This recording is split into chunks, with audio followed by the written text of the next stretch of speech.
जैसा कि आप सबों को विदित है कि एक बहुचर्चित पेपर लीक कांड राजस्थान में चल रहा है, जिसके माध्यम से पूरी युवा पीढ़ी का भविष्य अंधकारमय करना और अनीति, अन्याय और अपराध के माध्यम से बिना मेहनत किए हुए सरकारी नौकरी प्राप्त कर दूसरों का हक मारने का एक बहुत बड़ा गैंग चल रहा था राजस्थान में, जिसका खुलासा किया गया है।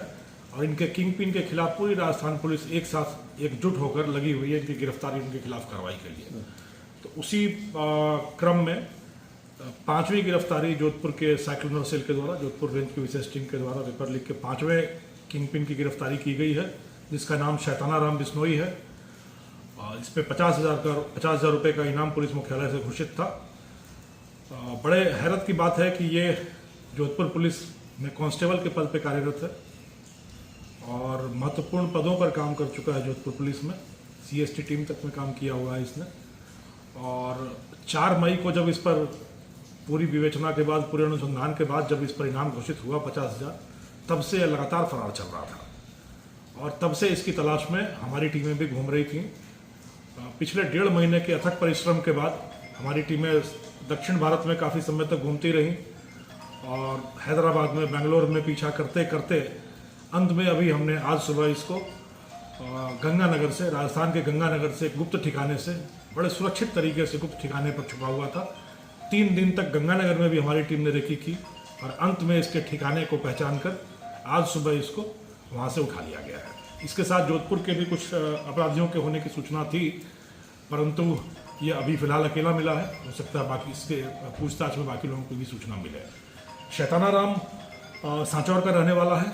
जोधपुर पुलिस में 2015 में कांस्टेबल के रूप में भर्ती हुआ और पेपर लीक कांड का एक बहुत बड़ा किंग पिन माना जाता है। इसमें 50,000 रुपये का इनाम पुलिस। तो कौन सी भर्ती परीक्षा में शायद सब इंस्पेक्टर वाले में? अब ये सारी जानकारियां तो जानकारी करके आपको SOG देगी, बट जो सब इंस्पेक्टर का था, रेड का था, पटवारी का था, सारे घोटाले हैं, उनके आधार पर इस पर 50,000 रुपये का इनाम घोषित किया गया है। चूंकि अनुसंधान हम नहीं कर रहे हैं, अनुसंधान SOG कर रही है, तो वो डिटेल आपको SOG से मिल पाएगी। फिलहाल हमने इसको गिरफ्तार करके अभी SOG की टीम को हमने इसको सुपुर्द कर दिया है। सर, इसकी पोस्टिंग कहाँ थी? ये पूर्व में यहाँ पे डांगियावास रह चुका है, पुलिस लाइन में रहा है, CST टीम का सदस्य रहा है और अभी हाल में ट्रैफिक में भी कार्यरत था।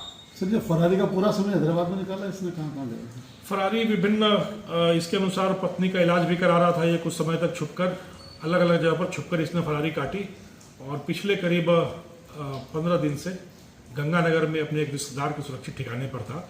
चूंकि CST टीम में इसने काम किया हुआ है तो तकनीकी रूप से बहुत दक्ष था और इसको हर एक उस पैतरे की जानकारी थी जिस तरीके से पुलिस कार्य करके किसी अपराधी तक पहुंच सकती है। तो हर चीज़ का काउंटर करके इसने अपनी पूरी तैयारी कर रखी थी।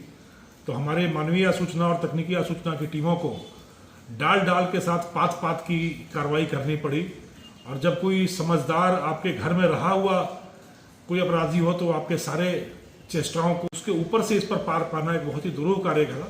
बट मैं अभिनंदन करूंगा हमारे साइक्लोनर टीम के तकनीकी विशेषज्ञों का, मानवीय सूचना विशेषज्ञों का, जिन्होंने इसके दिमाग, इसके अनुभव के ऊपर जाकर तकनीक के नए आयामों को स्थापित करके इसकी गर्दन तक हाथ डालने की, इसकी गिरबान तक हाथ डालने की सफलता अर्जित की। सर, क्या अभी जैसे पकड़ने के बाद कोई भी छोटी मोटी पूछताछ सामने है, कौन किन लोगों से मिला था पेपर लीक कांड में, किस गैंग से जुड़ा हुआ था? कुछ चीज़ें इसने जरूर खुलासा की हैं, हम लोगों को प्रारंभिक पूछताछ में बताई है, परंतु ये मेरे लिए बताना उचित नहीं हुआ क्योंकि ये अनुसंधान SOG के द्वारा किया जा रहा है। इससे सर तो जोधपुर उससे क्या खुलासे? बिल्कुल, अभी SOG की टीम जो जोधपुर में कार्यरत है उनको हम लोग हैंडओवर कर रहे हैं, मुख्यालय के आदेश पे उनको हैंडओवर कर दिया जाएगा। तो ये जानकारियाँ आपको SOG बता पाएगी। कुछ जानकारियाँ हैं हमारे पास, बट पेशेवर प्रतिबद्धता के आधार पर हमारे लिए वो बताना उचित नहीं है।